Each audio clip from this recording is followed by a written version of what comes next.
Hey, welcome to the Imani Michelle. For those of you who are new, my name is Imani and I like to create content that is centered around intentional and organized self-care. So you're probably going to ask, what does this have to do with self-care, especially if you saw the title? But for me, I like to look good and feel good, and my hair is a part of that, which is why I decided to document my lock journey. It's time for a lock update. So let's get started.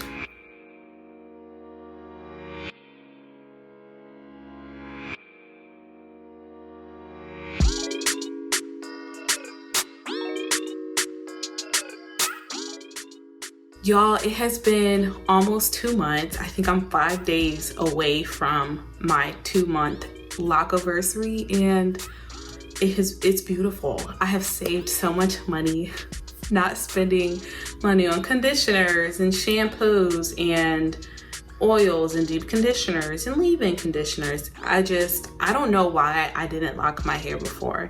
I know I said that, but I'm probably gonna say it in every single video because that is just how much I love my locks. It's so easy to just wake up, throw it up to get it out of my face, and that's it. That's all I do. I will say that one major sort of complaint that I have is that when my hair is down, it's touching my face and I break out so easily. So I always need to either put it up or put it back. I usually just throw it up, especially now that it's used to going straight up. But other than that, I really don't have complaints.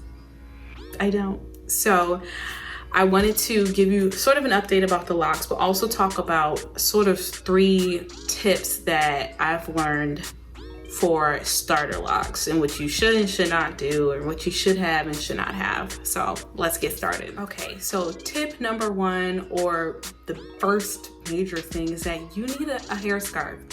It doesn't have to be silk, satin works as well, but stop sleeping without a hair scarf. The only exception to this is if your pillowcase is satin or silk, then that's fine. You don't really need a hair scarf, but I don't know why people think they can just go without a hair scarf. I mean, it makes your hair break, especially if you have cotton on your pillows.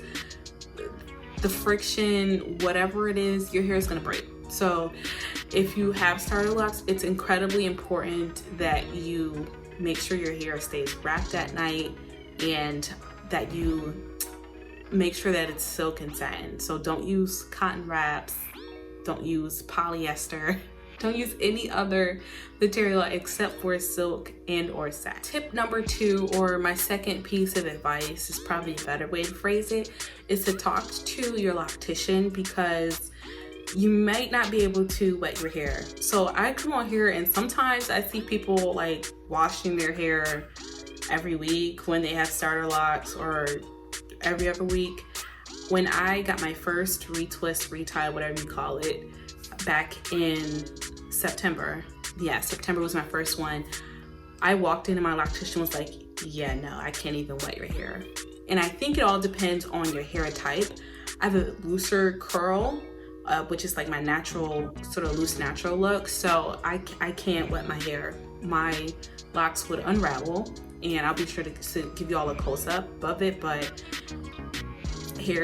water is a no-no for my hair. So I would talk to your loctician when you first get your hair locked, so that they can give you the best tips and the best advice for putting water on your head. I think if you were sort of an athlete who worked out and sweat 5 hours every day, then you would probably have a few issues, but otherwise I think the general advice is to not wet your hair. Last and certainly not least is the one thing that I have been messing up, at least before my first retwist, and that is making sure you put oil on your scalp and not on the starter lock. You would be surprised. I thought I was getting my scalp when I would put oil on it, but my locks themselves were oily near my new growth because I just had too much oil in my head.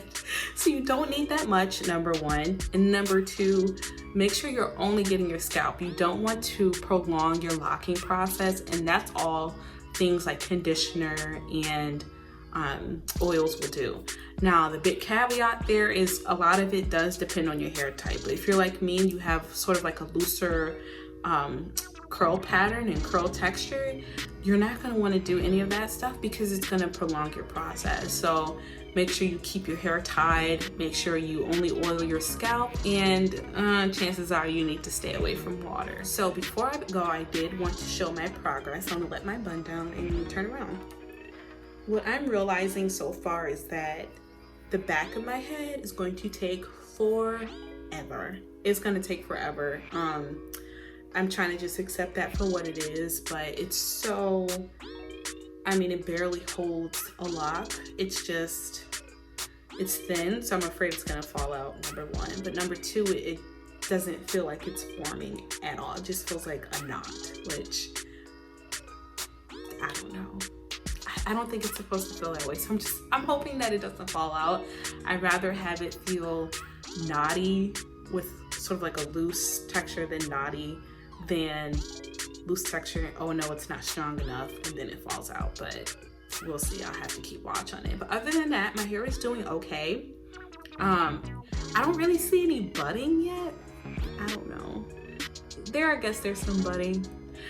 I feel like I get on here and I don't want to say I lie to y'all, but I don't look at my hair all like that. So I'll say, oh, I don't see any progress. I don't see any growth. And then I watch the video as I'm editing. I'm like, what the heck are you thinking? So I'm glad I do these just to show you all the progress and walk you all through my journey, but also for myself too, that I can see, okay, Imani, you are making progress, so stop being dramatic. So I'm gonna turn around so you can see the back. Okay, hopefully I'm in the camera. So that's the back. I don't know if I have as much growth as last time. I probably don't. I don't know, we'll see. But it feels as though it's starting to bud. Like I think there's some budding here. I could be wrong. Like a little budding there. And maybe like a little here. So I think there's progress being made, but even if there wasn't, I'm not going back to being a loose natural. I mean, if it's up to me, I would never go back. I don't want to say never, ever, ever, but this is just so convenient, and I like the length on me. Obviously, I wish it were a little longer, but I like this length on me. So I'm okay with this. So even if it takes like a year to grow, I just know I have to be patient with it, but I still know that the benefits are gonna outweigh the drawbacks because it's just so easy, and I spend so much less time in the mornings fiddling with my hair. So I love it. I love it.